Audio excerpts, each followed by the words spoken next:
నమస్తే అండి. నా పేరు doctor DVR Reddy, senior homeo consultant in Sneha homeopathy. ఈరోజు మనము ల్యూకోడర్మా అంటే వైట్ ప్యాచెస్ ఫేస్ పైన, నెక్ పైన, బాడీ పైన ఎక్కడైనా వస్తుంటే హ్యాండ్స్ పైన, దీన్ని మనం ల్యూకోడర్మా అంటాం. దీనికి ఇంకొకటి కూడా విటిలిగో అని కూడా అంటారు. విటిలిగో అంటే ఆల్ బాడీ మొత్తం ఉంటుంది, ప్యాచెస్ కాకుండా.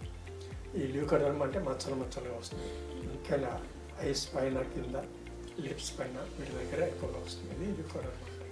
విటిలిగో అంటే మొత్తం హెయిర్ నుంచి హెడ్ నుంచి మొత్తం వైట్గా ఉంటుంది. ఇది కొంచెం డిఫరెన్స్. సింటమ్స్ మాత్రం ఒకటే ఉంటాయి, ట్రీట్మెంట్ కానీ కూడా ఒకటే ఉంటుంది. ఇది కొంతమందిలో ఆటోఇమ్యూన్ డిజార్డర్ కింద వస్తుంటుంది విటిలిగో. ల్యూకోడర్మా అనేది జనరల్గా రావచ్చు. సో ఇలాంటి వాళ్ళు ఏం చేయాలంటే చాలా ఇయర్స్ టుగెదర్ వాడుకోవాల్సి వస్తుంది మందులు. ఇంకా అక్కడ వాడి ఇక్కడ డైరెక్ట్గా హోమియోకి రాదు. ఇంగ్లీష్ మందులు, ఆయింట్మెంట్లు, లోషన్స్, సన్ స్క్రీన్ లోషన్స్ ఇవన్నీ వాడి మన దగ్గరకు వస్తాం. ఎక్కడైనా కూడా ఓన్లీ ఏదో ఒక వారం రోజులు తగ్గినట్టుండేది మళ్ళీ వైట్ ప్యాచెస్ రావడం జరుగుతుంది.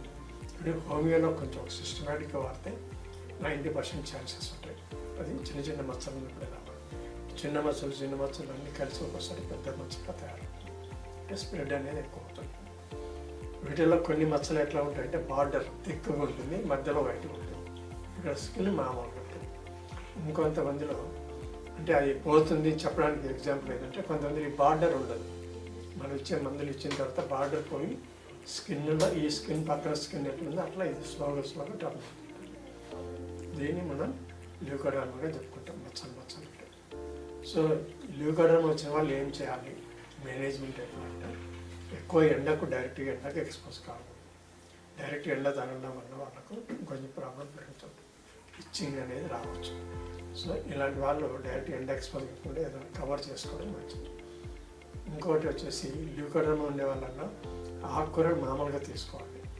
కొన్ని మాత్రం తినకూడదు. అంటే నిమ్మరసం కానీ, చింతపండు ఇలాంటివి తినడం వల్ల ఈ పిగ్మెంటేషన్ అనేది ఇంకా డెవలప్ అయి పెరుగుతుంది, మచ్చలు ఉంటాయి. సో ఇలాంటి ఫుడ్కి అవాయిడ్ చేసి మిగతా మామూలుగా తీసుకోవచ్చు. ఇంకా లెమన్ రైస్ కానీ, పులుపు అనేది ముఖ్యంగా ఎక్కువ పులుపు అనేది తినకూడదు.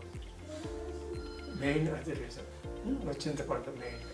సో ఇలాంటివి డైట్లో మీరు జాగ్రత్తలు పాటిస్తే ఈ కనీసం తగ్గకపోయినా పెరగకుండా ఉండే ఛాన్సెస్ ఉంటాయి.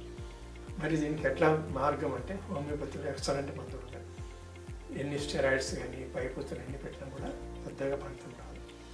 ఇది ఇంకా ఇప్పుడు అల్ట్రావైలెట్ రేస్ పంపించడము, టెక్నాలజీ పంపించడం బట్టి ఏమో చేస్తున్నారు, కానీ ఫలితం అంతగా ఆశించినంత లేదు. ఎందుకంటే ఇవన్నీ మంచి ఫలితం ఇస్తే మా దగ్గరికి వచ్చే అవకాశం ఉండదు. పేషెంట్ మళ్ళీ మా దగ్గరికి వస్తుందంటే అర్థం ఏంటి, అవి చక్కగా పనిచేయట్లేదు, అంతే కదా. కాబట్టి మరి హోమియోపతిలో ఎట్లా ఇస్తున్నామంటే జెనెటికల్ కాన్స్టిట్యూషన్స్ సిమిలిమమ్ అన్నట్టు జీసీఎస్ మెథడ్లో మీ మొత్తం పిక్చర్, మీ తల్లిదండ్రులకు ఎవరికైనా ఉందా, మీ తాత ముత్తాతలకు ఎవరికైనా ఉందా, మీకు ఎప్పటి నుంచి వచ్చింది, వస్తే మీ అలవాట్లు ఏంటి, మీ లైఫ్ స్టైల్ ఏంటి, మీ నిద్ర ఎట్లా ఉంటుంది, ఇవన్నీ హిస్టరీ మొత్తం తెలుసుకుని మీకు ట్రీట్మెంట్ ఇవ్వడం జరుగుతుంది. కాబట్టి దీంట్లో మ్యాక్సిమం రిజల్ట్ అనేది వస్తుంది. సో ఇలాంటి సమస్యలు ఎవరైనా కూడా స్నేహ హోమియోపతిలో ఎక్సలెంట్ ట్రీట్మెంట్ ఉంది. మీరు అపాయింట్మెంట్ తీసుకుని ఇచ్చిన నెంబర్ డిస్ప్లేలో ఉంటుంది, ఆ నెంబర్ కాల్ చేసి మీరు రండి, మీకు మంచి రిజల్ట్ రావడం జరుగుతుంది. నమస్తే.